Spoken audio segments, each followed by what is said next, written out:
We can beat this oligarchy and we can restore democracy, and I'm going to show you how we can do it with a two-step plan that's achievable by citizens alone. Hi, this is Mitch Randall. By the end of this video, you're going to know why our system is so dysfunctional. You're going to know why the most popular plan to fix it is going to fail. You're going to know what we can do to actually fix the system. And you're going to know how the citizens can get that passed into law. By now, it should be obvious to everybody that we don't live in a democracy. Our government just gave a handful of corporations the largest wealth transfer in human history and gave 300 million of us crumbs. That's not democracy. That's not what we wanted. And if you don't believe your lying eyes, check out the 2014 Princeton study.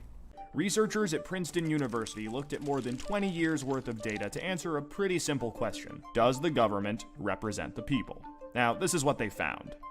Put another way, and I'm just going to quote the Princeton study directly here, the preferences of the average American appear to have only a minuscule, near zero, statistically non-significant impact upon public policy.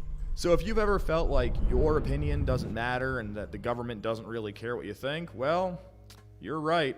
I'll leave a link to that full video in the description below.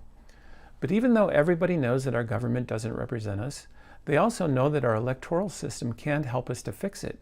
We just watched the most popular politician for 5 years in a row with the most popular policies get beat by the worst politician with the worst policies in the entire field.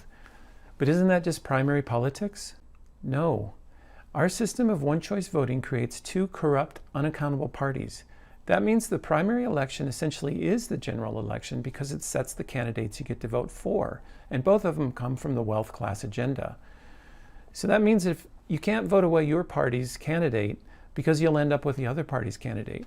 But either way you go, you're going to end up with a candidate that's bought and paid for puppet of the wealth class agenda. There's links in the description below to my other videos where I describe why one-choice voting inevitably leads to two corrupt, unaccountable parties. And there's just no way around it. When you have one-choice voting, that's what you get. Okay, so where does this leave us? Well, a lot of people are saying that we need a third party. But in another video, I go over in detail how vote splitting prevents a third party from winning, but more importantly, prevents a third party from even growing. This again comes from our system of voting, which is one-choice voting, and we can expect this to remain the case as long as that remains to be our voting system. I think it's fair to say the government I just described is illegitimate. It's an oligarchy. According to Chris Hedges, when you have an oligarchy, your options are either revolution or tyranny. For sure, a revolution can break up the oligarchy. And believe me, I'm not trying to prevent anybody from planning, general strikes and, protests to get the current regime to step down. But whether or not we have a revolution, the plan that I'm going to propose here, there are things that we need, or we're going to end up right back in the same place. The plan is simple. Step 1, get ranked choice voting in every state by 2022. Step 2, get decent parties running by 2024. The whole trick is step 1. Because if we had ranked choice voting, step 2 of getting decent candidates in there would be easy. Bernie would be running away with the general election right now if he ran as an independent and there was ranked choice voting. Again, if you don't understand why ranked choice voting is such a game changer, I have videos on that in the description below, and I go through the details of how that works. I want to point out that a side effect of the plan I'm proposing is to essentially bypass the Electoral College. A president will never again be in the White House without winning the majority of the votes. I wouldn't be suggesting this if it weren't for the state of Maine showing us exactly how it's done. In order to get ranked choice voting, we're not going to rely on any politicians. In fact, politicians are going to do everything they can to prevent us from getting this passed. We're going to follow the example of Maine and do it by voter referendum. For those of you who don't know, many states have voter referendum. Voter referendum is a process where voters can get items onto the ballot just by getting enough signatures on a petition. So this is how many states got marijuana legalized, and it's exactly how Maine got ranked choice voting to be the law of the land. I want to go over the timeline of the battle for ranked choice voting in Maine because it's pretty interesting to see how it all played out. Let me put it this way, it wasn't exactly easy. So Maine citizens got this on the ballot, they voted it in, and right away the Senate started to fight back. The Senate tried to delay it for 3 years, and the Maine citizens had to veto that decision. The Senate continued to fight it, and even in the election they used it, the politicians fought the results. But it did get passed into law, and it will be used for the 2020 elections. Here's how this plan works. We start now to collect signatures in every state. The petitions call for a bill on the 2022 ballot that implements ranked choice voting for state primaries and all state officials from city council to the governor. For the purpose of the presidential election, the bill calls for the state to enter into a ranked choice voting pact with other participating states. Participating states agree to allocate all their presidential electoral delegates to the winner of the combined ranked choice voting tally. Let me explain what this is going to do. First of all, having ranked choice voting for all state officials is going to open up the field to multiple parties.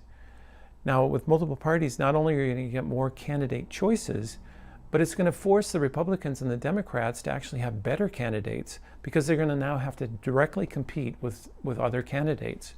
The same thing is going to happen on the national level. It turns out that if those 26 states that allow voter referendums all get ranked choice voting, that accounts for 208 electoral delegates. That's huge. Remember we said that we should collect petitions in all states. So this is where this comes into play with those other 24 states. So if the 26 states end up with almost electoral control over the presidential election, that puts the 24 states in an electoral disadvantage unless they join into the pact.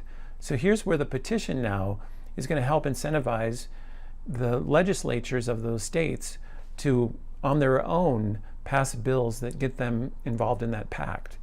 And if they don't, citizens are going to have, their vote's not going to matter as much as citizens of other states that are in this pact. This kind of forced play with our electoral delegates is not something brand new. This has got a precedent. States get to choose, it's up to the states to choose how their electoral delegates are allocated for the presidential election. At some point in our history, some state decided we're going to just take whoever wins the plurality for the presidential election. We're just going to give all the delegates to that candidate. And what that did was force the other states, because they would then be at an electoral disadvantage if they didn't do that, it forced them all to do the same thing. I think right now only Nebraska doesn't do it that way, but all the other states do it that way. And if, in this case with the ranked choice voting, it's that same kind of incentive. In my other videos, I've gone over one choice voting and how bad it is for democracy. It's really destroyed democracy, and we really need ranked choice voting. So here I've laid out a plan where we can get ranked choice voting from strictly citizen action. And then this citizen action, even though we only have that ability in 26 states, that citizen action forces action in all the remaining states until eventually our nation will all be ranked choice voting. And if we don't do that, we're not going to have a good democracy. Once we have ranked choice voting in every state, we can start to have a healthy democracy that has multiple parties, where someone like Bernie Sanders or the next greatest person can step in and they don't have to capitulate to the current duopoly and all the corruption in those parties, and they can just be voted in, and we can have actual candidates to represent us. And that goes for not just the president, but all the way down the line from city council clear up to the presidency. Right now is such a unique time in history. There's never been more wealth inequality and corruption in plain sight. And there's, with our social media, our communication, it's so readily apparent to everybody, and it's, readily accessible to everybody to see just how bad everything is. I'm really optimistic that we can take this plan and take some of the energy, and the frustration of our society and funnel it into the energy to get this to happen. If we had ranked choice voting, it would invigorate our democracy in a really important way. Well, for one thing, it'd go from zero to something, but ranked choice voting would do such a tremendous justice to to all of our hopes and dreams. Thanks for watching my video. Please press like and subscribe. And if you press the little bell, you'll get notifications when I drop a new video. Thanks for watching. Bye-bye.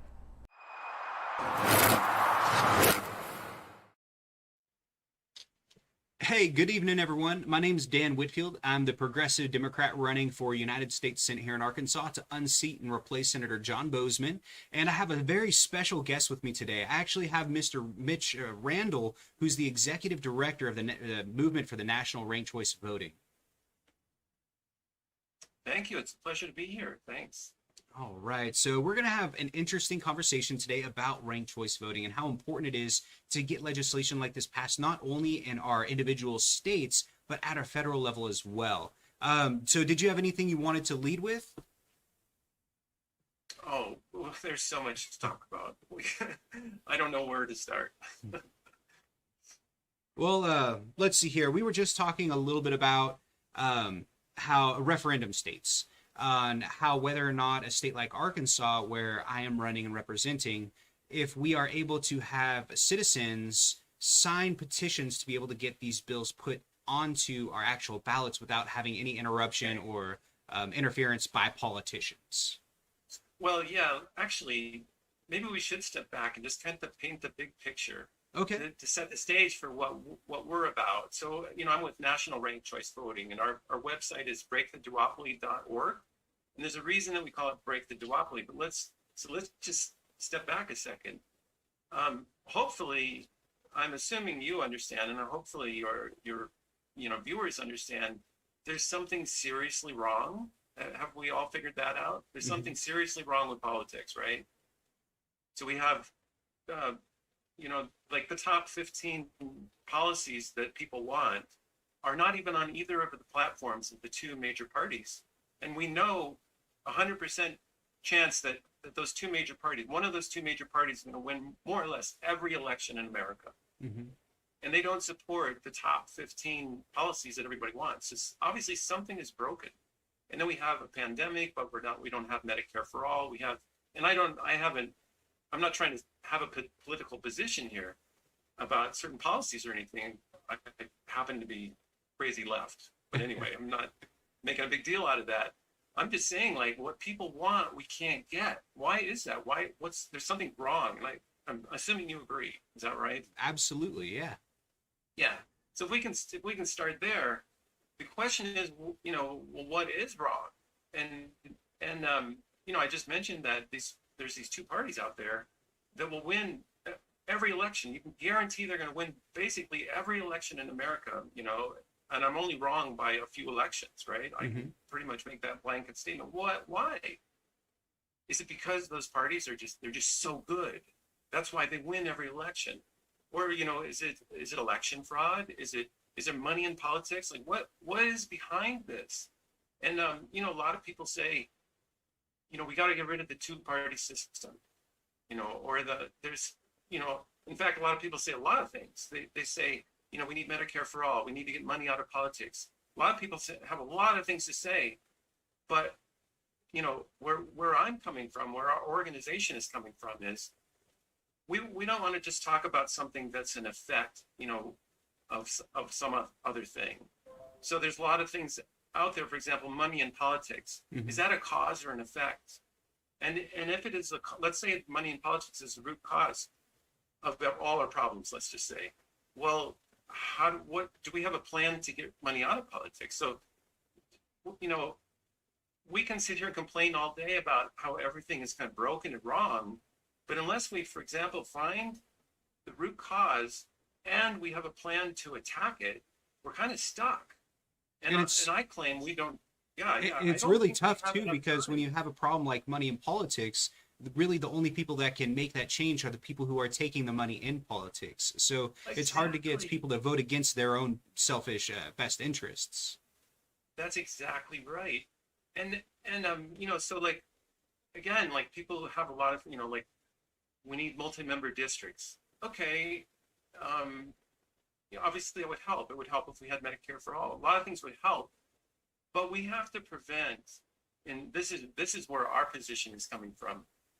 We cannot have another 2016 or another 2020 in 2024. Mm-hmm. Like our planet, we don't have enough runway for our planet to have another 2024 where we get these parties in place, that don't ban fracking and don't do things that we need to do in order to save the planet. So, I mean, again, I don't care which side you're on. In fact, I don't even believe in political sides. Sorry, I'm just kind of like going crazy here. No, you're But good. I want to tell you, I personally don't believe in political sides like left and right. I actually think that's BS. I think it's people against corporations. Mhm. And I think corporations, their interest is not in your best interest. That's what I think. I think corporations would just as soon as sell as much oil rights and burn as much oil as they possibly can because they're going to make money. That's how they think. That's how they work.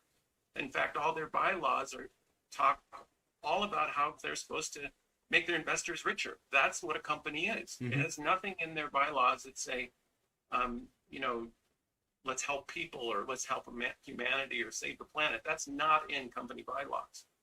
So I'm saying something has to be done to stop another 2020 or another 2016 where we get these parties that are going to continue to destroy the planet. So the question is, okay, what do we do about it? And this is what we've arrived at. We believe that the root problem, I could go a little bit off tangent here and just say, I actually think the root problem is our media. Because if our media were accurate, they would be telling us what the real problem is, and we'd fix it all in one cycle. I think But that the comes media back is- to finance reform, though, because who owns the media and whose interest is the media trying to protect? Because they're not trying to protect us. Again, the media is a corporation, and they're trying to make their shareholders as much money as possible. And a lot of these Right. people are owned by large oil as well. That's exactly right. That gets in. That's exactly what I was trying to say before. Is like trying to figure out what is the cause and what is an effect, Mhm. and try to get to a root. Just gets cause deeper and is deeper and really deeper. complicated because it's all kind of intertwined, right? Mhm. So here's where we landed: the voting system. And in fact, I got really radicalized lately when I did this paper. And I just want to tell you about this. I did this paper with Chris Richards where we went through every election for the last 160 years because it's been a Democrat and Republican duopoly, which is like a monopoly but two, Mhm. for 160 years. And the question is, well, why? And we looked at it. We actually went through every election and figured out that people vote 95% of their votes go to the duopoly parties. It's either Democrat or Republican. And 5% of, and this is for 160 years. I'm not talking about last year or the last election or anything like that. I'm talking about for the entire, this is more than a century, almost 2 centuries. Everybody who votes only votes 5% out of the duopoly, and the other 95% goes to the duopoly. Now, this kind of blew my mind. And when you go through and you try to figure out, okay, is that because we have a quote two-party system? Does that mean like there's some kind of law or something that says we have two parties? No, there isn't. In Colorado, there was like 15 presidential candidates in Colorado I could have voted for. Of course, I know that none of them are going to win except either Trump or Biden. We all knew that. Everybody knows that. So it's, you know, it's not, there's not some kind of law. It's not money in politics. There's no way that explains what's been happening for 160 years. It's not because of, I mean, you can go down the list, you know, it's not election fraud. It's not gerrymandering. They didn't even invent gerrymandering by then. Mhm. So, you know, but here's what it is. It's the voting system.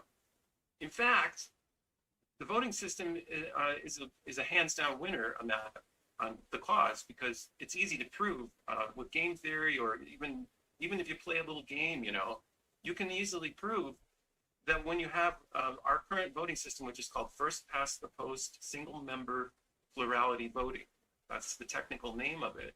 When you have that, you end up with two parties, and only two parties. And because it's just those two parties, that means they're unaccountable. And we know what happens when anything's unaccountable. We know what happens: corruption. Mhm. So that pretty much explains exactly what we're seeing. That's our position. Our position is that the voting system has basically destroyed democracy. It's not democratic. The democratic will of the people gets shifted by 95 points towards the two establishment parties. We proved it by just looking at history. Mhm. And there's, you know, you can't tell me that for 160 years, the Democrats and Republicans were just that great. They're not. It's just that people can't vote anybody else in. That's what's going on. It is 100% indefensible. So Well, that's fine now. So okay, we have identified what is a root problem. And when I say root problem, I mean you're not going to get Medicare for all because you have to ask your politicians to vote for it. We have a representative democracy, right? Mhm. We vote people in, and then we hope they do what we want. Well, when you vote them in and they have no accountability, and you can't even vote them out ever. Of course, they don't care if you want Medicare for all. I mean, they'll tell you they do, or whatever. I'm just fill in the blank. Mhm. It's not just Medicare for all. It's whatever policy you care about. It could be, universal child care. I think is supported by 90% of Americans. It's on neither of the two-party platforms. So again, and whatever, it doesn't matter. Whatever, everybody right now, fill in that blank. Put in your favorite policy that you need, like student debt relief or whatever it is. And the answer is, you're going to vote in politicians who are not accountable, and they're not going to do what you want. They don't have to. And it doesn't fit their business model. That's not how they get their campaign financing and everything. So we figured out the root problem of pretty much everything. But the problem is, what are we going to ask them to vote, to change the voting system so that they are going to vote themselves out? That's not going to happen either. Yeah. So the magic, or what we've done is we found the root problem, but we also have a plan where we can get rid of it with citizen action. And that's what you started out talking about, is a referendum. So the way referendum works is, and it's not all states, there's 26 states in the United States that have referendum voting. And it's what Maine used to get ranked choice voting. It's what Alaska used to get ranked choice voting. And it's also what, many states who got marijuana legalized, that's what they used as well. And the idea is, by the way, against the politicians' wills, right? I mean, Yeah. mostly, if it was up to politicians, we'd have no states that have ranked choice voting. We'd have no states that have marijuana legalized. And again, I don't care what your political position is if you do or don't want marijuana legalized. What I'm saying is, if citizens want something, they can sign petitions in those states, and that puts their issue on the ballot, and then on election day, they can vote it in.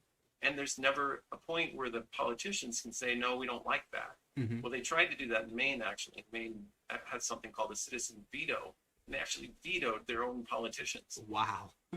Yeah, I mean, it's pretty serious. But the idea is, here we have found, by the way, the biggest secret in politics, because I think you just told me that earlier when we were chatting before the segment started here, you told me that Tom Cotton wrote an op-ed and said we want to stick with our current voting system. Mhm. I'm telling you right now, our current voting system is 100% indefensible, and we got to get that message out there. It's really the root problem of everything. In fact, I'm sorry, I'm just monologuing, but I do You're have a lot to good. say. You're good. Yeah, I mean, I got to tell you this. This also, infuriated. I'm not sure the right word, but I talk about being radicalized. When I found out that after World War II, Germany, before World War II, they had single member plurality voting just like we have today. And that's one of the reasons Hitler got in. He didn't get in by a majority. He got in by a plurality with a crappy voting system just like America's. Guess what we did? Guess what Democrats and Republicans did? Democrats and Republicans forced Germany to change to another system that's similar to ranked choice voting. Wow. So there's some differences, whatever. But imagine that. This is a voting system they wouldn't wish on their worst enemy. They actually had to go out and say, I'm sorry, you can't use that voting system. We're forcing you to change it. But it's okay if Americans use that voting system to keep Democrats and Republicans in power, apparently. So that just infuriated me. And our system is completely indefensible. But anyway, let me No, stop you're talking. good. I'm probably fitting and everything because No, referendum gets me voting, worked up. it's actually really, really important. And it's actually helped here at Arkansas a couple times, even just in 2016 when we legalized medicinal cannabis. Medicinal cannabis was legalized in 2016, but our governor first tried to say, no, we're not going to do that until 6 months after it's federally legalized. And then they even actually dragged their feet. And I think it was think it was 2019 when we finally got our first dispensary here in Arkansas. It took 3 years to build a dispensary, and they were just telling patients to go over the state borders into Oklahoma and bring drugs back illegally is what they were telling people to do. And after that happened, we actually just had to vote on in 2020 on a new amendment where they tried to make it harder for people to get referendum initiatives onto our ballots by, number one, requiring a person who is going to be collecting petition signatures to, one, be a resident of the state. They were going to require that they can no longer be paid per signature, but an hourly rate.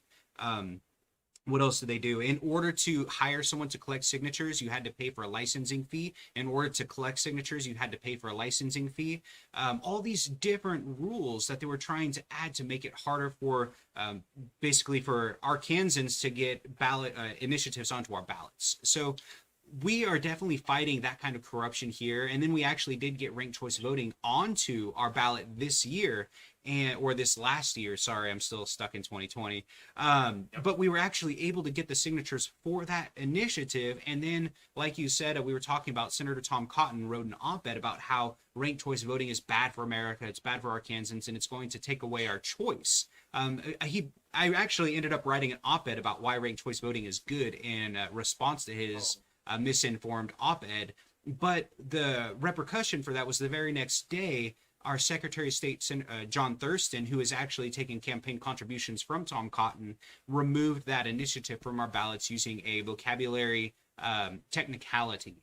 So we're definitely fighting a lot of pushback trying to get to keep our referendum status and as well get ranked choice voting onto our ballots, because a lot of people are starting to understand that it's really nice not to have to choose between a lesser of two evils, to actually have someone you like and you support who may not be a viable candidate that you're actually able to vote for. And this would be a first timer for a lot of people. And I think we're going to get it back on the ballot again in 2022. I know people are ready to hit the ground, get the signatures needed, and it'll be really interesting to see what happens. Well, Dan, it blows my mind. So I mentioned it's the biggest kept secret in America, in politics, right? Mm-hmm. It really is. It's an elephant in the room. And just imagine the presidential election, the macerations that people went through in their mind because I'm pretty sure most people don't really like Trump or really like Biden. Mm-hmm. That's not why they're voting him in. It's because they like him. I think it's a matter of which one they hate worse. Now, I could be wrong, but so many people I know had to cringe to vote for the candidate that they voted for, right? And you probably know the same thing, right? Yeah. How could they be voting that way? How could people and then the shaming for people who are voting for third party, from where I'm around in my little circle, which is left based, right? Mm-hmm. People go, "Oh my God, you didn't vote for Biden? Do you want Trump to win?" I mean, that's the logic, right? Mm-hmm. And we're immersed in it.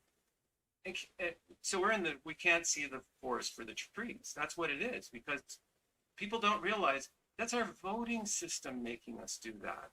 And if we had ranked choice voting, that doesn't happen. So with the thing that factor that we're talking about is called vote splitting, right? Mm-hmm. It's because if I don't vote for Biden, I'm using that as an example, and I vote for some third party, that more or less puts Trump up one, right? Because Biden doesn't have the vote to go against him. And we all know the third party's not going to win. We can see by the polling results, it's got 3% support or 2%, it doesn't matter. Mm-hmm. It's not going to win. We know a Democrat and a Republican is going to win. So there it is. It's right in everyone's face that the voting system is forcing them to do things against their will. There's no way Tom Cotton can there's no valid argument that says that's democratic. That is not democratic. And again, the report that we did, the data that we took, it gives the Republicans and Democrats a 95-point advantage. I mean, that's not democratic. That is just not democratic. So anyway, I totally that's agree. The crazy thing about it. And actually, I ran as an independent in my last campaign against Senator Tom Cotton. So before the Democrat had dropped out, I experienced that firsthand as a third-party candidate.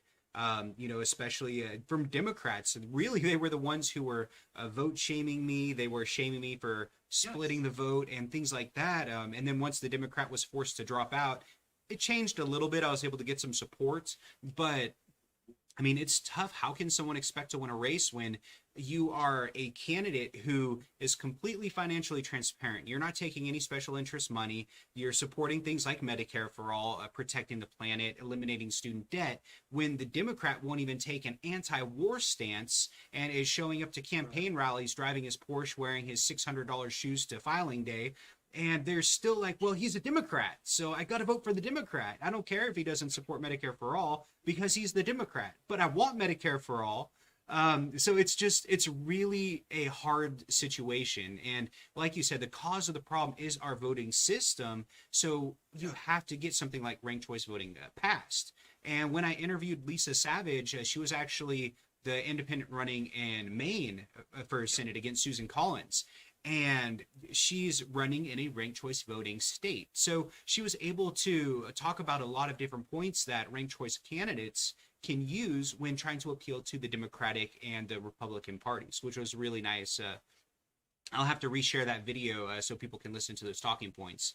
And I feel like ranked choice voting is here. The time has come. We just have to make sure that we have to get legislators into office that are going to be willing to help pass things like ranked choice voting.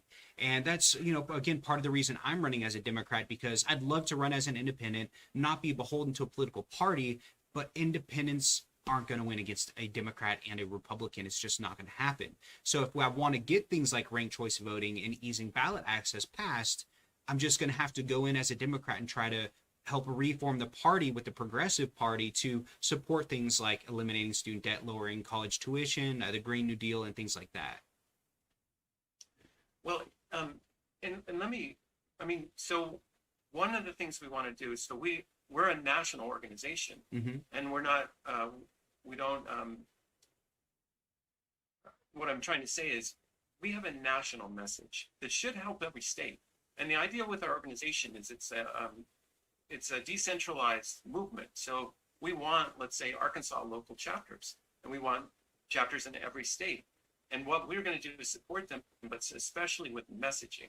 Because, for example, in Massachusetts, they got it on the ballot for 2020 election, but it didn't pass the ballot. And then you were saying a similar thing happened in Arkansas. I mean, it's not enough just to get the petitions on there. We still have a public education problem to do. We got to make sure people understand not just ranked choice voting, because I've heard messaging say, God, I'm spitting. I'm just so excited. Sorry. You're good. But not only is ranked choice voting, like I've seen people say, ranked choice voting strengthens democracy. And actually my first response was, that's like a pilot saying wings help his airplane fly. I mean, to me, our current system is non-democratic, or maybe even anti-democratic. And so to say that ranked choice voting would, strengthen democracy is like kind of weird. No, it would bring democracy. And that's what we have to do. We have to get messaging out there that not only says, ranked choice voting is good. We have to actually also point out the current system is non-democratic. It's indefensible. You're not getting anything that you want, because our voting system is preventing you from voting in people who will actually support the things you want. And they can go in there and do anything they want. You can't vote them out. By the way, I'm going to also segue just for 1 second, because I'll never forget it. I saw a little clip of Barack Obama, and I can't remember exactly what year, but he was in front of a stage, and somebody, kind of in a relaxed situation, sitting on a chair, I remember. And somebody asked him, like, what's your message, or say something, about our election or whatever. And he said, you got to get out there and vote. If you don't like your politician, vote him out. I remember him saying that. And I, at the time, knew exactly what was going on. You actually cannot vote out your politician. And I'll give you a simple example. If you try to vote out your Democrat, you're going to end up with a Republican. If you try to vote out your Republican, you're going to end up with a Democrat. There's nothing fair about that. I don't want to insult you. No, but you're fine. I think I'm sick of Democrats and Republicans. They've been in office for 160 years. We should have had Medicare for all 500 years ago. I mean, I'm exaggerating. We should have had it like 50 years ago when Kennedy said it, I don't know why we're still fighting with these same issues that are just depriving people and making so many people suffer. We have, there's no anti-war party. What the heck? None of the population doesn't want war. But what are you going to do? You vote out your Republican, you get a Democrat. You vote out your Democrat, you get a Republican. You vote for a third party, you get a Republican or Democrat. We're stuck. Yeah. And it's the voting system, everybody. It's the voting system. So, I mean, we got to get that message out there, Dan. And I swear, if we can do what we want to do, it's going to make your job in Arkansas a lot easier, because we want to make people feel embarrassed to support the system, that gave rise to Hitler. We don't want that.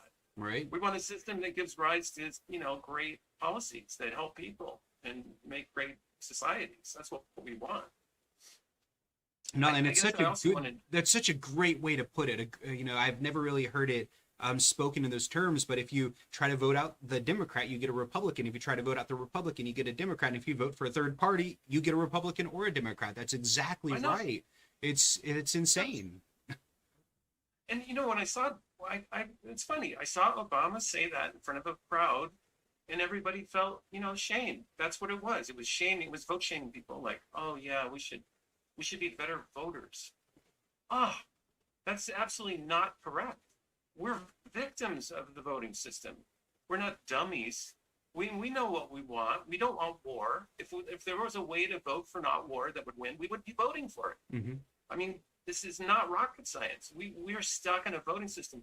But if you notice, how many times have you heard any media say there's something wrong with their voting system? I mean, it's just completely blank. It's a blackout. Nobody is saying what the problem is, even though it's an elephant in the room, and everybody is going through so many mental macerations to maneuver this voting system without ever realizing the voting system's a problem. I mean, God, it's a huge problem. And I have to tell you another thing that I kind of forgot to mention, which is super important and will help states like Arkansas, for example. So part of the national ranked choice voting, the reason that the word national is in front of it is because it involves something that's called an interstate pact. And the interstate pact, the idea of it is if there's more than one state that has ranked choice voting, we want them to be in the interstate pact. And what that means is that they're going to combine their ranked choice voting results, and whoever wins their combined results, they're going to put all their electoral delegates in towards that candidate for the presidential election. So the reason I'm mentioning that is if you just had a bunch of states that had ranked choice voting, but they did not have that interstate agreement, you still have plurality voting for the president because of the way the electoral delegates work. Mm-hmm. So I'm convinced that if we play our cards right and we get a lot of states in that interstate compact, for one thing, you in Arkansas can say, we got to be in national ranked choice voting and we need to be in that interstate compact, because that will give us the power to vote the party that we want in. And if you're not in that interstate compact, you're going to be kind of at an electoral disadvantage. Mm-hmm. So that's something you can use in your arsenal to help force your state. But also, if we could possibly get a third party as a president for 2024, that would be such a huge boost to all the other down ballot third parties that are running. Because if you get a duopoly president, that also everybody kind of like down ballot goes with that party. So that's also a huge part of what we're doing, and hopefully would help states like Arkansas, any state, even states without referendum, Mm-hmm. they can use that same argument about trying to get into that interstate pact to their advantage. Yeah, so that's where we're coming from. And by the way, I didn't say this either, but a big thing about our movement is we're trying to get this completely happen by 2022, so that by 2024 you can vote using this system. So that's a huge part of it, because there's plenty of ranked choice voting groups there that think, hey, we got decades, we have plenty of time. Let's one state at a time do this. But that's not our approach. Our approach is, hey guys, this is an emergency. Our planet can't survive another duopoly win. We got to do something right now. This is an emergency. That's our standpoint. Mm-hmm. Absolutely. No, that's so great. And if there's anything that I can do personally, let me know. I know one of the things I try to do as a candidate is I do a weekly live stream update Q&A where I answer people's questions and try to do what I can to talk about policies, to educate people on what's going on, such as at our state level with state initiatives. Just I'm trying to do what I can to help people understand, to educate them, because if people knew what ranked choice voting was, there's no way it wouldn't get voted on, because it takes away, like I had said earlier, that choice of a lesser of two evils. And I would love to be able to vote for someone that I actually really like. And I'm sure a lot of people feel the same way. And I mean, I'm not shaming Biden or taking away from his win against Trump. Trump is one of the most, he'll go down as one of our most infamous presidents. I mean, he was impeached twice. That says enough. But unfortunately, I think honestly, a lot of the votes that Biden got, probably a majority, were people voting against Trump, not voting for Biden. And it would be really nice to have a president that actually had people voting for them. And I mean, I was a huge Bernie supporter. I endorsed him. Of course, he was what I considered my last chance in my lifetime to have an actual people's president. But maybe, hopefully, in my daughter's lifetime, they can get there. And it is going to take ranked choice voting. It is going to take that happening immediately. It is an emergency, like you said. So 2022 is the goal. And hopefully, in the next 2 years, we can, at the state level, get something like that at least on our ballot to be voted on. But, as soon as you have the blueprint on the model on how you are going to do this at the national level, just let me know what I can do to help, because I would love to see it done for a presidential election, and to be able to vote for someone, whether it's a Democrat or Republican, a Green Party member, an independent, or hopefully not a libertarian. But whether it's any of those people, I would love to be able to vote with a clear conscience. And I wanted to also bring up something interesting that's really kind of relevant to all this. Is a lot of people got upset about Jill Stein and vote shamed Jill Stein voters because they blamed her for the 2016 Trump win. Okay. But what a lot of people have not been hearing is Jo Jorgensen. In some of the battleground states, she received more votes than Donald Trump lost by. So it's just interesting how when it happens to a Democrat, the Democrats really hop right at it. Oh, it's third party's fault, go straight to vote shaming. But then when it happens to the Republicans, not a lot of people are talking about it. But if Jo Jorgensen wasn't on the ballot, then Donald Trump probably would have won this election this year. Well, is now a good time? Should we just go through really quickly what ranked choice voting is? Absolutely, yeah. Let's do that. I do my live stream usually for at least an hour, but up to 2 hours. I'm in no hurry. People can come and go and watch it later. So take your time. Okay. Well, I just thought, let's tell them what would happen. For example, you mentioned the Jill Stein issue. So it was Hillary Clinton against Donald Trump, and Jill Stein was in there with the Green Party. And there's other players in there, but let me just talk about those three because they're relevant to how I think, and maybe some of your viewers will think the same way. So the idea is, if you vote for Jill Stein, you could have voted, you for sure didn't want Trump, right? If you're a lefty, you wanted either Jill Stein or, you could compromise with Hillary Clinton. But if you vote for Jill Stein, you took away a vote from Hillary Clinton and gave her a disadvantage compared to Trump. And then people are sitting there yelling at you for exercising democracy because of our voting system, right? So let's look at what would have happened if you had ranked choice voting. How ranked choice voting works is you would rank the candidates based on your, the order that you'd rank them. So you would say, in that case, you'd say Jill Stein. I'm going to say number 1 for Jill Stein. I'm going to say number 2 for Hillary Clinton. And maybe you don't even put Trump down as a number 3. You just don't even care about that.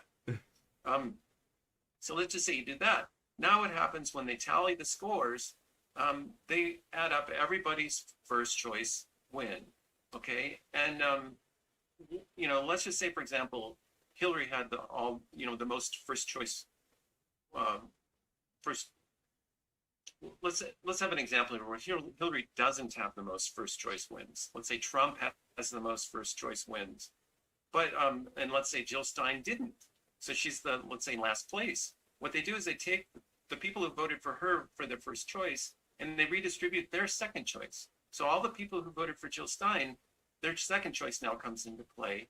And let's say those go to Hillary. And now Hillary gets actually more than Trump and wins. So that's how ranked choice voting would work.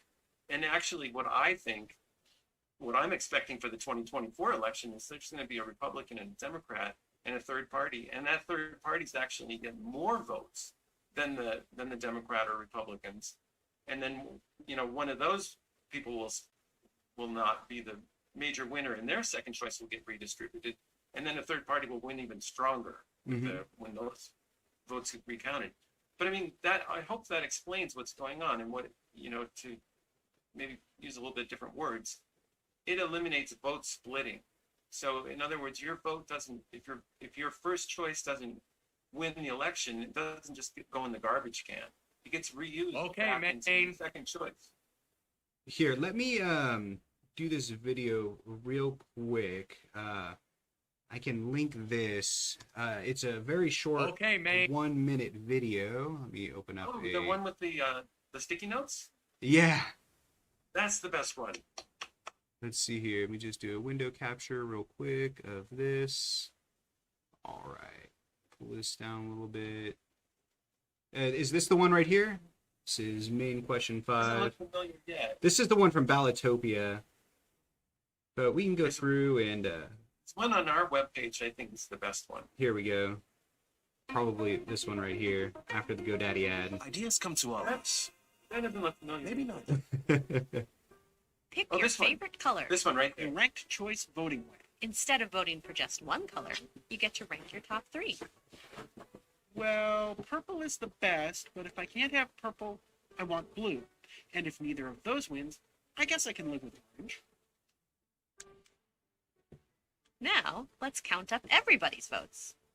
Under ranked choice voting rules, it's not enough just to get the most votes. You need a majority. More than 50% of the votes.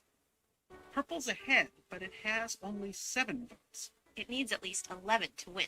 So we eliminate the color in last place. Sorry, Orange fans, we're going to your second choice. 2 more for green, 1 for purple. but no color has 11 votes yet. Still no majority. Bye-bye, blue. 1 more for purple, 4 for green. and we have a winner. The ranked choice voting way. It's so simple. I mean, really, there's no way you can look at that and say that's too risky or that's weird or something like that. Mm-hmm. And by the way, there's no way to look at our current system and say that's democratic. So, I mean, there is no question about where we should be headed. I mean, that is not a question. Yeah, I agree. And I think a lot, like you said, it just comes back to education. We have to educate people on what ranked choice voting is, because Republicans and Democrats don't want people to know what it is. They really don't. Because what it's going to do is it's going to take away their security. And then they're actually going to have to listen to their constituents. If 70% of their constituents are saying, well, I want Medicare for all, and this person's saying they're going to do it, and you're not going to do it, well, I'm going to vote for this person, even though they're not a Democrat, because now I don't have to worry about a Republican taking that seat. And that's why they don't want it to pass. Exactly right. But I think we're getting there. And I know the freedom of our information on the internet, having social media and things like this are really giving us that the opportunity to talk to people about things like ranked choice voting and to help educate them on what these policies really do. And the more people we can get talking about it, the better. I know I have some people I want to reach out to.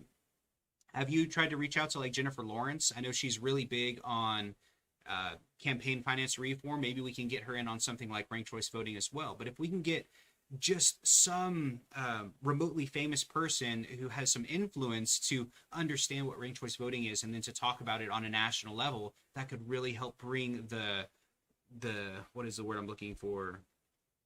It could really help bring some energy to the movement. Yes. Yeah, I mean, that is a big part of what we're going to do on from the national level is start a movement of really, I want a firebrand movement of influencers that are talking about this. In my book, people like Cornel West should be speaking out about this. People like Marianne Williamson, people like, Medea Benjamin, people who we trust to know how the left is supposed to work and what's fair and everything should be speaking out about this. But also, it's not a left or right thing either. This, you know, anybody on the right who also is forced to vote for maybe candidates they don't care for and want to vote for their libertarian or their whatever party that they want. It's the same thing. This is just improving democracy or you know, bringing democracy. And there's really no argument against it. But I couldn't agree more with you. The way that we're trying to get the attention of those influencers is by doing our work. That's how you got to do it. You have to pay your dues and get a movement started where people can look at it and say, hey, where are these guys going? That looks pretty interesting. That's what we're trying to do. And you know, right now, like you made a little reference to it earlier, like you asked me to let you know when we're ready to, you know, start making some movements on the national level or whatever. We're ready right now. So we have right now building our national organization, but also we're working on this decentralized local movement also.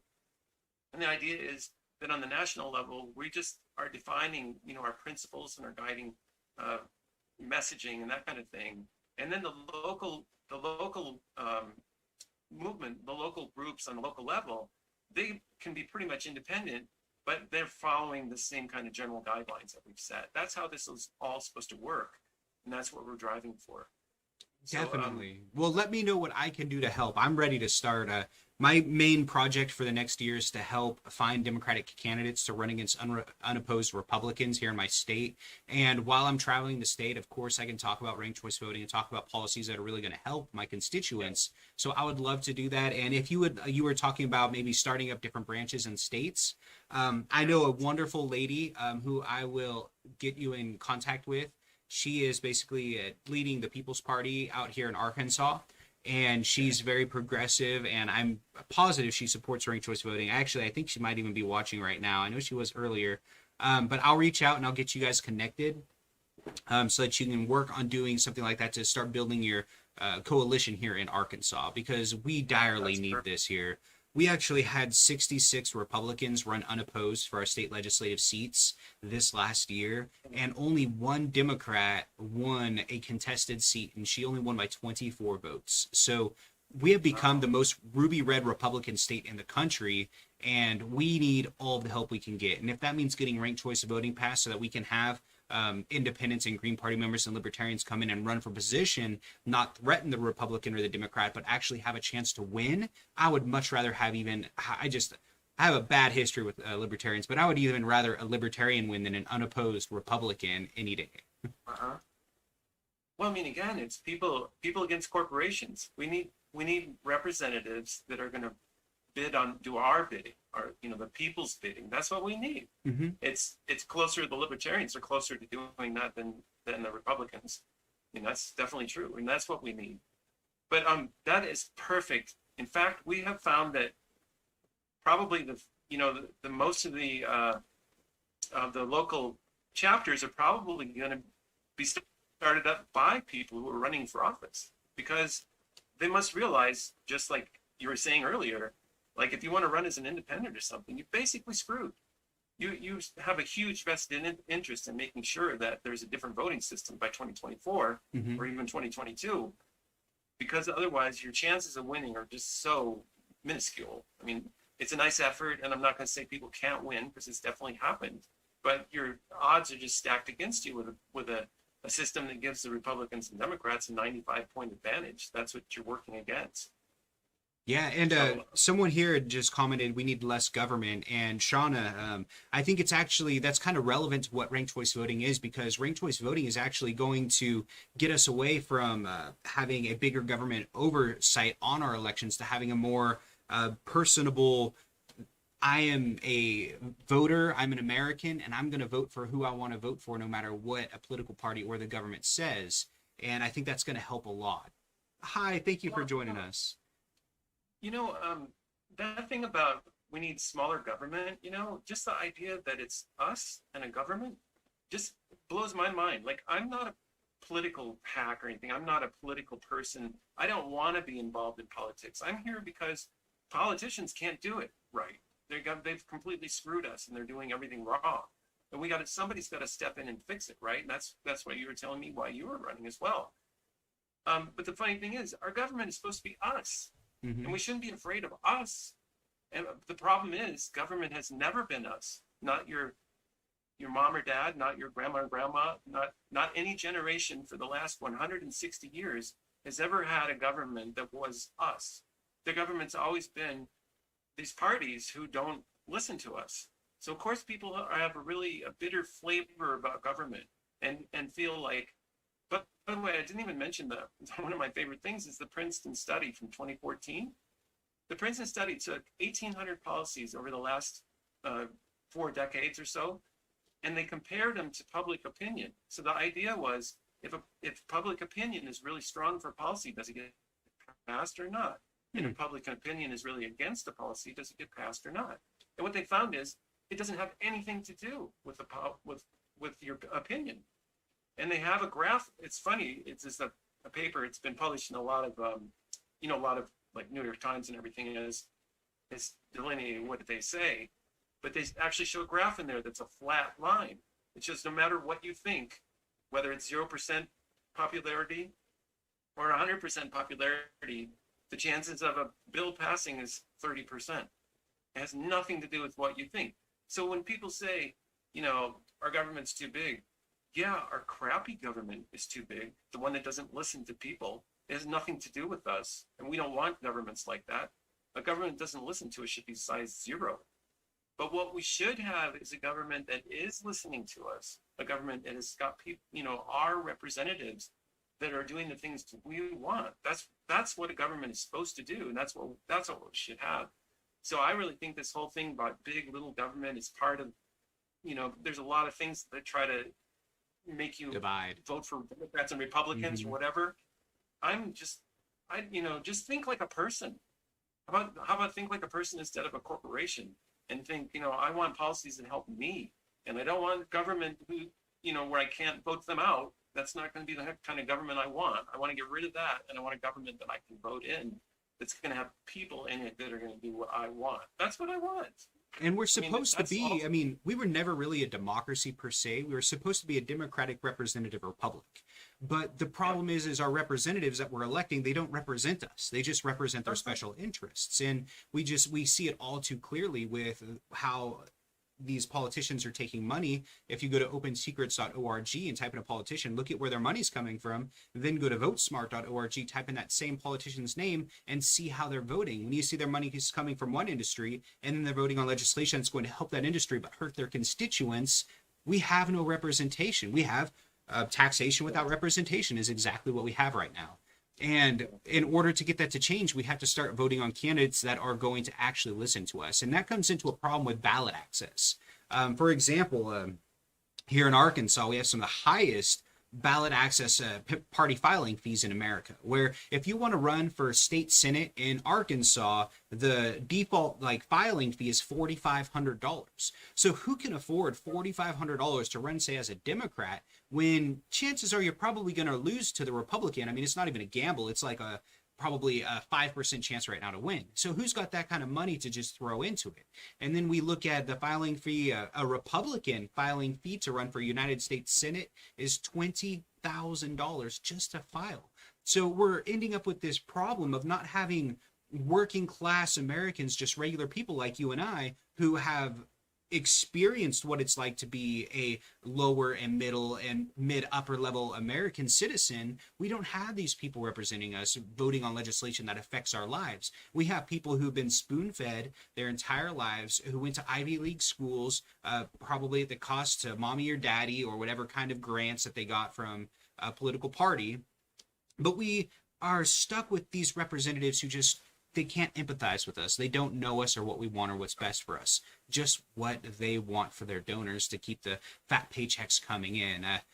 Look at a big example I use all the time is Tom Cotton and the Koch brothers. The Koch brothers gave in 2014, the Koch brothers gave some small state senator, a nobody, $8 million to run for United States Senate. Why would they do that? Well, In return, he voted on legislation that temporarily repealed the estate tax so that when one of the Koch brothers passed away, his wife inherited $61 billion untaxed, saving their family $25 billion in taxes. That's what their $8 million investment was. And they helped put in collectively, I believe, over $400 million into the 2018 elections alone. So we do have special interests putting money into our politicians' pockets that are getting favors in exchange for that. And it's tough because how do you get regular people to run when they can't even get on the ballot? Well, plus you can't vote out Tom Cotton because you'll get the other guy. That's the problem. You can't vote out one because you get the other. You can't vote out a Democrat because you get a Republican. You can't vote out a Republican because you get a Democrat. You can't vote for a third party because you get a Republican or a Democrat. Mm-hmm. But now don't attack me here. But let me just listen to what I'm saying here. There's actually kind of an argument for ballot access to say that it should, because we are in a system right now that has vote splitting.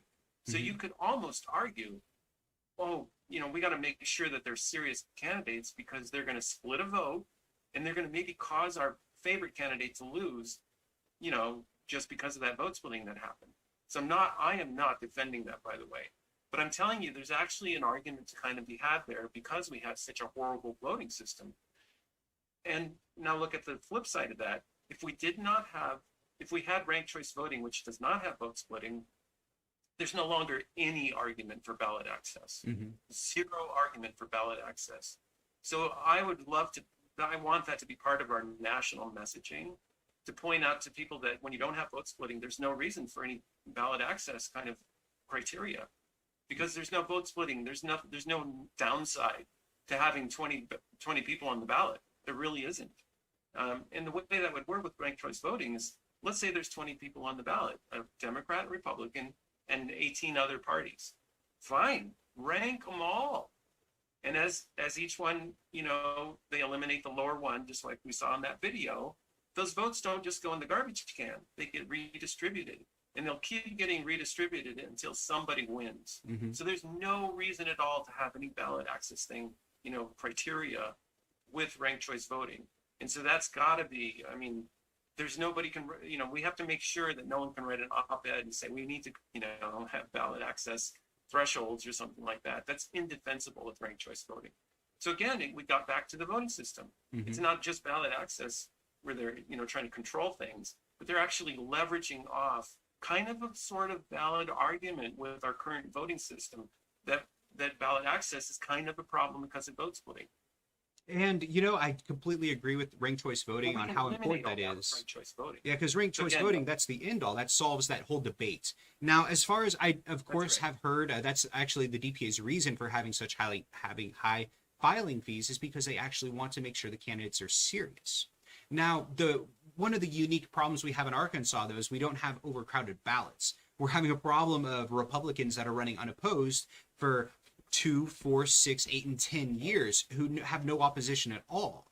We have a Republican, I think she's in District 31 or something like that. It's either 29 or 31. But she will be serving her third term because the independent didn't get enough signatures to get on the ballot because COVID-19 affected his signature collection. And she will be serving her third term. She has never had a vote in a general election because she's run unopposed all 3 terms. And I would just say specifically, like here for Arkansas, of course, every single scenario is unique and every state is different. But here for Arkansas, I would much rather have a not serious candidate per se than no candidate at all. So of course, there's going to be a fine line of what needs to be mandated nationally, what needs to be mandated at the state level. But as far as I think party filing fees go, I think they should be at least reasonable to where, I think $1,000 is a pretty serious amount of money to pay a political party in order to run for a position under their name.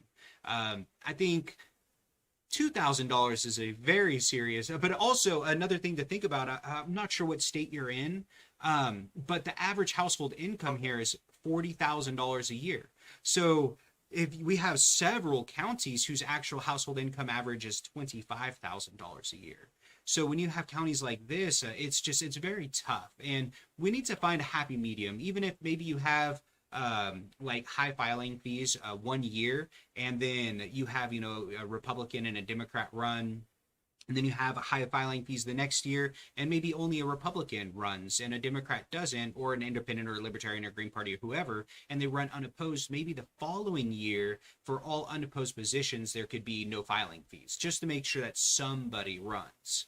But again, the whole ballot access issue wouldn't be an issue if we had ranked choice voting. You just give people ballot access, and then the ranked choice voting itself will just kind of weed it out. And I believe that would be an open primary type of ranked choice voting, which is what we were actually trying to pass here in Arkansas. So maybe we can get that done here in the next 2 years. Well, again, I mean, everything comes back to that voting system. It really does. And like you were saying earlier with that, we have a representative democracy, meaning if you're represented, the people in office better represent you, because that's how this works. And if you can't vote in people who represent you, you're screwed. And you're not going to get anything. I mean, it's just the bottom line. And then, like you said, you can't vote them out. You know, you cannot vote them out, and that's, you know, again, we're victims of this voting system. And by the way, that, you know, just that shaming it's sad to see, but they shame people for voting, you know, their conscience, or voting, you know, for doing their job to vote democratically. They get shamed. I mean, to me, we're victims. We're victims of this system. You know, they're not deplorable voters out there. There's people who are trying to prevent the worst evil from winning, you know, and that's because that's the situation we gotten ourselves into. Yeah, and I wanted to read a comment from Mr. Jim too. Mr. Jim said to the, let's see, what if all of the choices are considered evil? We don't want the third, fourth, or fifth least evil candidate. Wait a sec, that's not the comment I wanted to read. Oh, here we go. I'm sorry. In addition to ranked choice voting, we also need to have the option to vote no on any or all candidates. Give me a slate of 10 or 100 candidates, and what if I still don't like any of them? Then I need to be able to cast a vote of no, and if enough people, or if enough of those were cast, then the particular election would have to be a rerun with the previous candidates eliminated. So, because that's a problem we face here in Arkansas, where we have two terrible candidates kind of all the time. So what happens when you have two terrible candidates? What do? Maybe at least if you had the option to vote no, and neither of the two candidates met a threshold because so many people voted no, we could eliminate those and have a rerun or runoff election without those two candidates in it. I just thought I would read that was an interesting idea. Well, I mean, here's my response to that is this ranked choice voting is transformative. So it's not like, you know, right now we have two evil parties that keep winning. Well, that's not a coincidence. The fact that they by design. The fact that they have to win makes them evil. So it's not a, you know, you have to be careful how you're looking at the cause and effect here. So the fact that only two parties can ever win makes them unaccountable, and therefore makes them terrible. And they race towards the bottom because they can get, you know, campaign financing, start listening to donors. That makes their life so much easier. So they race to the bottom. Now, when you have something like ranked choice voting, it's transformative in the sense that there's no longer that, you know, that cycle. There's no longer that feedback loop that says, hey, I'm going to keep getting worse, and that's going to actually help my campaign. I'm going to get, you know, billionaire donors, and it's going to help me. No, when you have ranked choice voting, that doesn't help anymore, because you know, people are starting to look at policy. And so ranked choice voting is actually, you know, like if you just look at a snapshot of today, you see, yeah, all the candidates are terrible. But if you had that ranked choice voting in there, there's actually a different mindset that comes in that I think will make there not be such terrible candidates. In fact, it's going to make the Republicans and Democrats all of a sudden be worried. And even the most evil parties right now may perk up a little bit with ranked choice voting, because they're going to say, oh my God, you know, we're now accountable. And start now listening to maybe people. a third party could win. So maybe we ought to give a bone to, you know, our constituents. And, you know, we'll start to see that. So I guess I feel, you know, I'm more optimistic, where I think if we had a voting system that doesn't force there to be two evil parties, I think we'll automatically get candidates that are better. You know, so I'm sorry that it's, you know, our system has made people so cynical And I'm not using that in a bad way. It's an appropriate response. We should be cynical right now because it's actually the best predictor of how the system works, because the system works so crappy. So I'm not saying that in a negative way, but I'm saying it's just sad. It's sad that we're in this victim of this voting system, and we've lost so much confidence in our politics when, that wouldn't have to be the case. So I really have a lot of hope for what's going to happen when we have a democratic voting system. So that's how that was my first response when I heard that comment. Yeah, no, I've really got a lot of hope for where we're going in our future too, because there are so many people that are starting to wake up and see what's going on. And I know the 2016 and 2020 elections helped wake up a lot of people, like even myself. The 2016 election was really what woke me up to the corruption and to where I started exploring policies and politicians that I would never even considered before, because I was actually a conservative Republican for most of my life. And to be able to have this opportunity in just our society right now to possibly have things like ranked choice voting passed at a national level. We've already got so many states where they use ranked choice voting at the county level and state level. We can see models. We can move forward with what they've done to show how it could benefit our country. And I'm really hopeful we can start to get it passed here soon. We just have to talk to as many people as possible and try to use education to be our tool. We just have to educate people. I hope there's more organizations like ours that are actually kind of calling it out and actually have a plan. But I would encourage everybody to head to our website, breaktheduopoly.org, and you're welcome to come to our national organizing calls, and start either help us with the national chapter or start working on your own local chapters. Because we actually have a plan that we're putting into place right now, and we're kind of on a deadline. Not kind of, we're on a very ambitious deadline, and we need all the help we can get. And I feel our planet is really in the balance. Well, thank you so much, Mr. Mitch, for taking time out of your night to come and speak with me and all my viewers. It was so informative, and like I said, I'm really hopeful. And I think that with, wonderful people like you that are actually going to take the lead and help organize these movements, we can start to get this passed. It's just going to take, like I said, education. And I'm down to talk to as many people as I possibly can to educate them on ranked choice voting, because I would love to have just the opportunity in my life for my daughter, when she's old enough to vote, to be able to vote for someone she really likes because she likes them and not just because she doesn't like the other guy. Thanks so much for having me on, Dan. This is all about education. You're doing a great job. We just all we have to do is get people to know what's going on, and we can fix this problem. Oh, well, thank you, Mr. Mitch. I appreciate it. And if you have any questions, don't ever hesitate to reach out. And actually, in fact, reach out and let me know how I can help. Okay, will do, Dan. Thank you so much. Appreciate it so much. All right, thank you. Have a good evening, sir. You too. All right. Well, hey, I'm not going to end my live stream. I still have things that I want to talk about.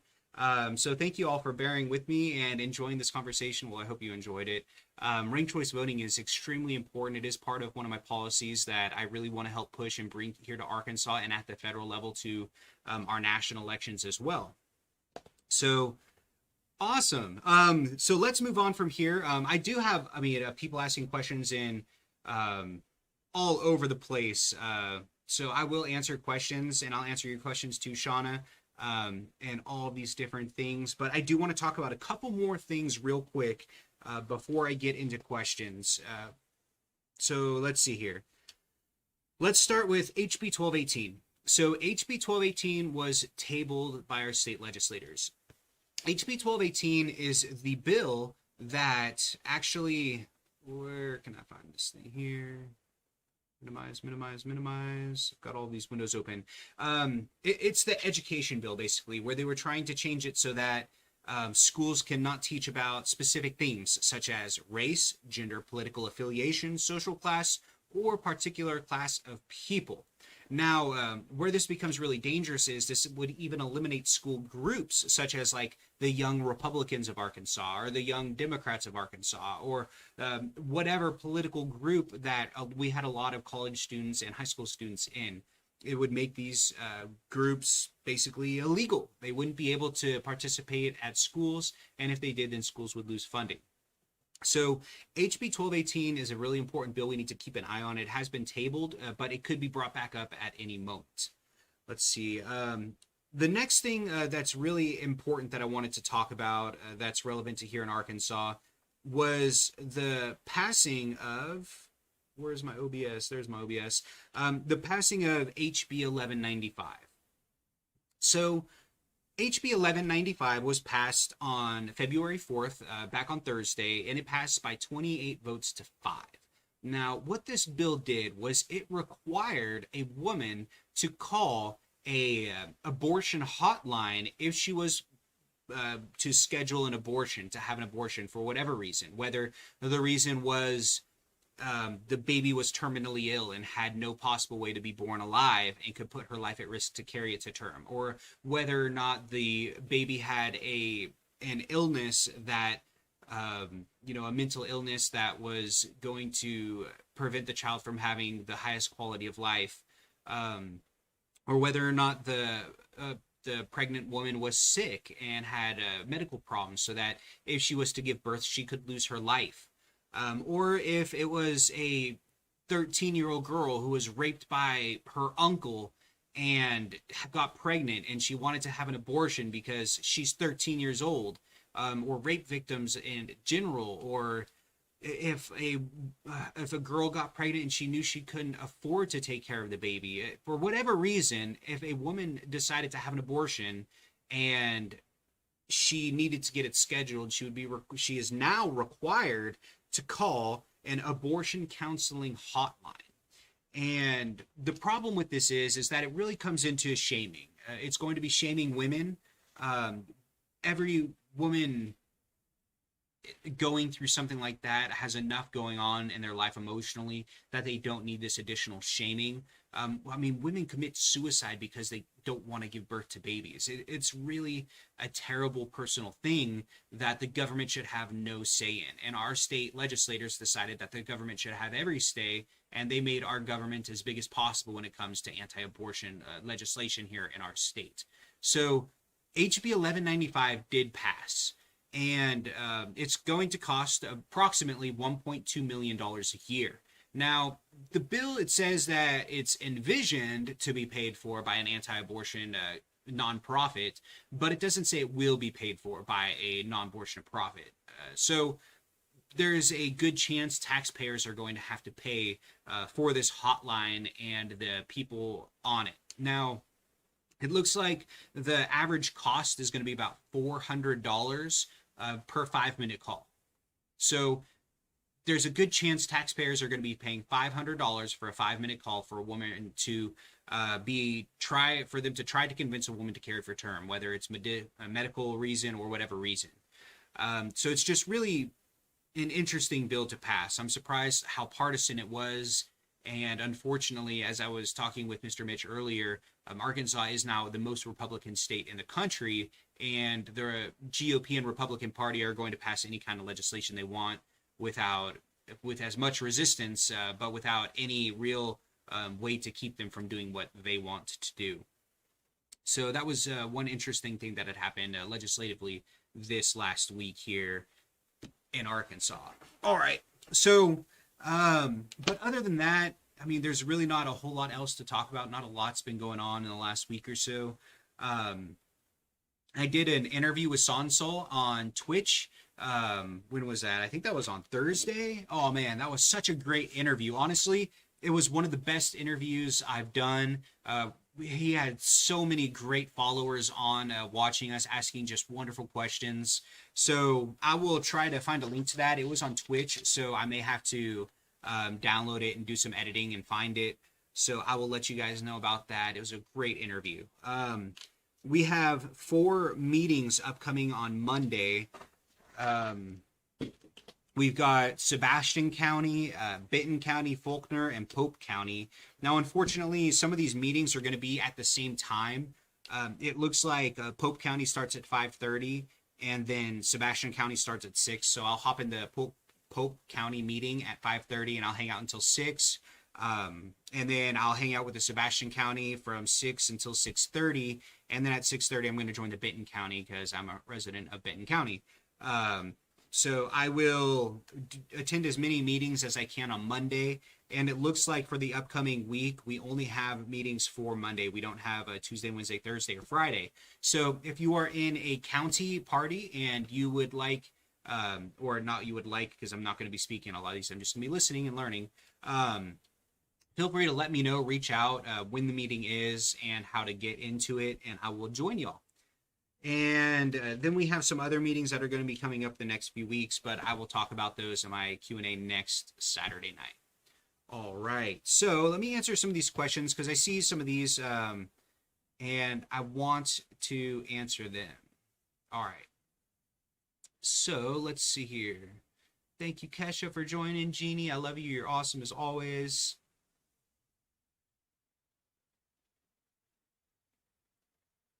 Call it a nader stick.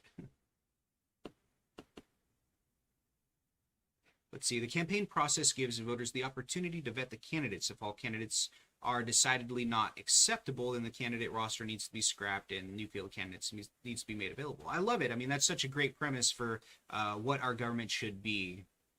And thank you, Shauna, for checking us out and watching. I'll never ask for your vote. I just ask that you keep an eye on the campaign and make whatever decision you want on election day. And Jim, what is the criteria the DPA uses to define serious in a candidate? Well, I guess wealthy enough to drive a Porsche and wear $600 shoes to filing day. Let's see here. And yeah, Maine already passed ranked choice voting. Joanne, she's from Maine. She's an activist up there, and she's really been working with the student debt crisis groups. I think she actually was one of the founding members of them. But yeah, if anyone has any questions about ranked choice voting and what it's like to live in a ranked choice state, Joanne, I'm sure she would answer. And man, let's see, Shauna, why am I not a conservative Republican now? Well, I started to see that the conservative Republican Party, the Republican Party wasn't really the party for me. It wasn't the same party it used to be 10, 20 years ago. Even 5 years ago, the Republican Party has changed just a great amount. And what I really want is not to be party affiliated at all. Just to be an American citizen looking to do what's best for the American people. Because my job as a representative is to listen to my constituents and then extend their voices into the legislative process. Which is why I have a direct democracy on my platform, where I want to be able to have constituents submit bill ideas to me, and I will submit 12 bills per year created by my constituents.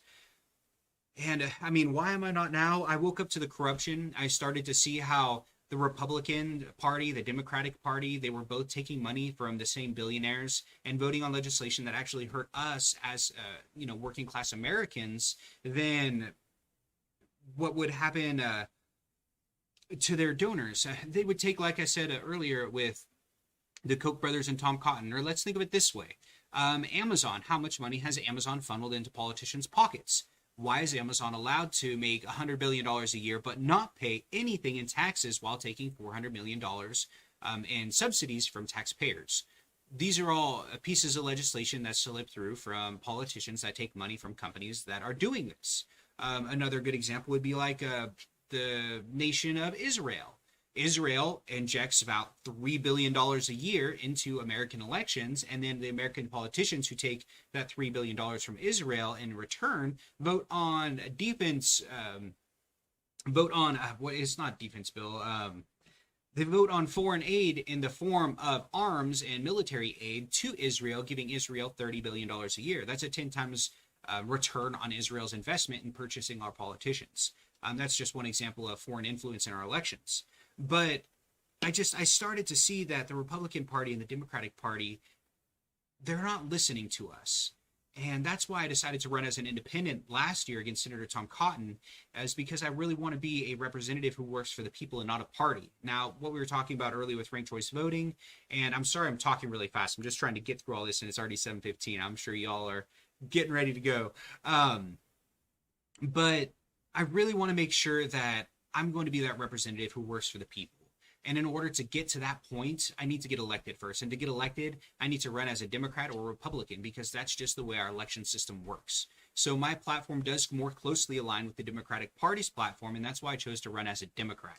Now, I consider myself socially responsible, but fiscally conservative, where I am a social capitalist. I believe in capitalism, and it helps build incentive, and it helps fuel our society growing into what it is.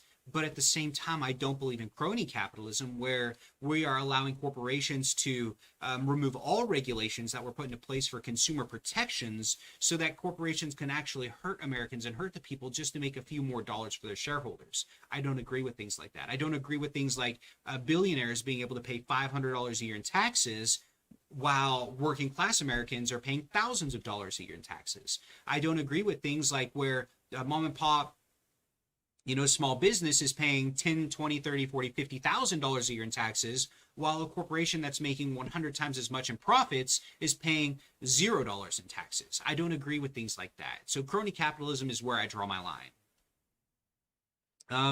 Let's see. You moved here from California. Why did you move here? How long have you been here? I moved from California to Arkansas back in 2014. My sister's ex-husband, he was in the military. He was a gunner on a convoy, and his vehicle ran over an IED, and he was the only survivor in his vehicle. So the Wounded Warrior Project bought them a house in Pea Ridge, Arkansas. They lived out here for about 2 years until my sister finally, it took her 2 years of talking me into it, talked me into moving out here to Arkansas. And, I'm from California. I'm not from the city. I'm actually from an agricultural area, the suburbs of a city, between Sacramento and San Francisco, where pretty much all the corn for America comes from. And I decided that I wanted to come out here to Arkansas because the cost of living was substantially less. And after I got here, I fell in love. My family fell in love with the place. We live up in Bella Vista, Arkansas. I live in the middle of the forest. This is my paradise. I grew up in the city, so not to be able to touch one house and touch my neighbor's house is amazing. That this is my dream. I'm just perfectly happy here, and this is where I'm going to live and retire and raise my children. And I've lived in California. I've lived in Nevada, Louisiana, Wyoming, and Arkansas. So I have lived in 5 different states.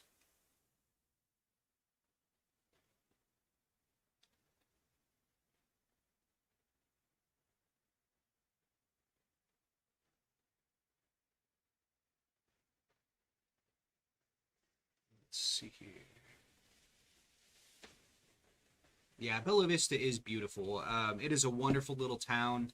I think it was even rated the number the number 3 retirement community in the country by Forbes for several years. It's a beautiful place. There's lots to do outdoors. There's hiking, there's fishing, there's biking, there's boating. There's just so much to do. I love it.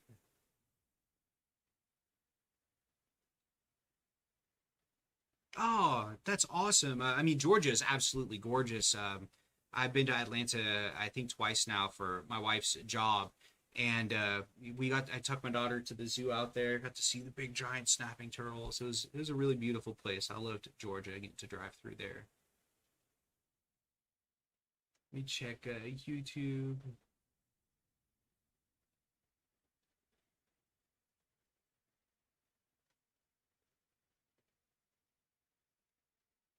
Ah, okay. I'll have to reach out to Philip DeFranco. Let me write that down here.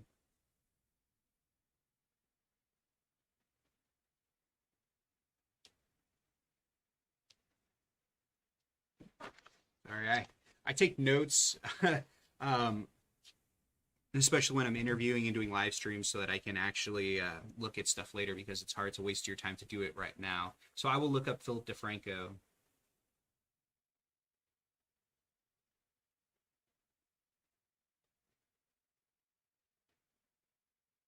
All right, so I think I'm all kind of caught up in all my different comments and questions here.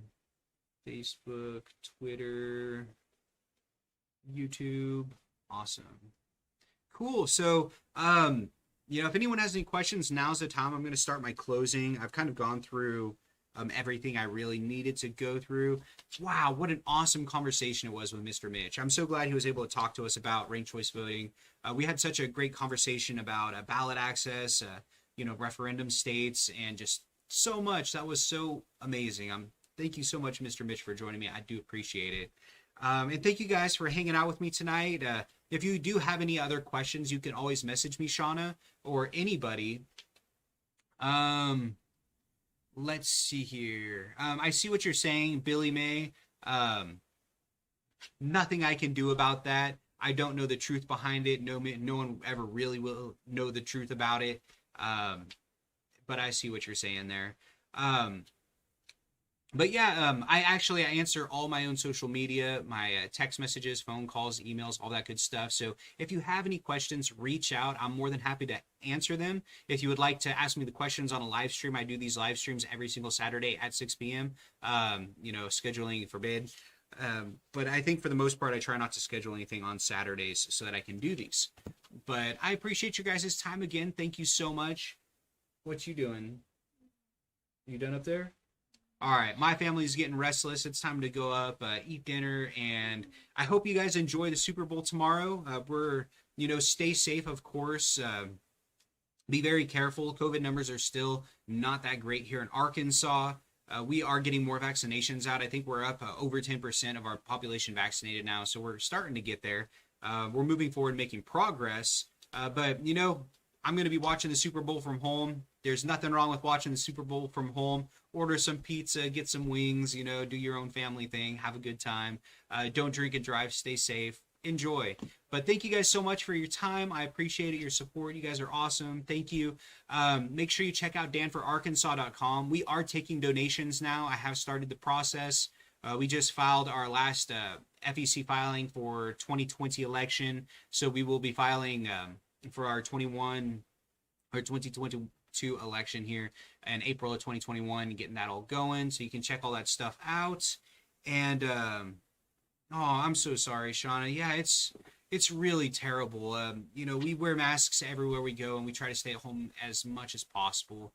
It's real. It's just, practice good hygiene, wash your hands, don't touch your face, as hard as it is. Man, I'm so sorry, by the way. Somebody said last week, they're like, oh, why are you wearing a hat? You're just trying to appeal more personable, blah, blah, blah. I'm wearing a hat because I got COVID hair. So I'm sorry. I'll wear a hat next week until I get it cut. It's been like a long time. Anyways, thank you guys so much. You guys have a good night. My name is Dan Whitfield. I'm the Progressive Democrat running for United States Senate here in Arkansas. May God bless y'all. May God bless America. And have a great night and a safe, I know it's silly. Have a great night and a safe Super Bowl.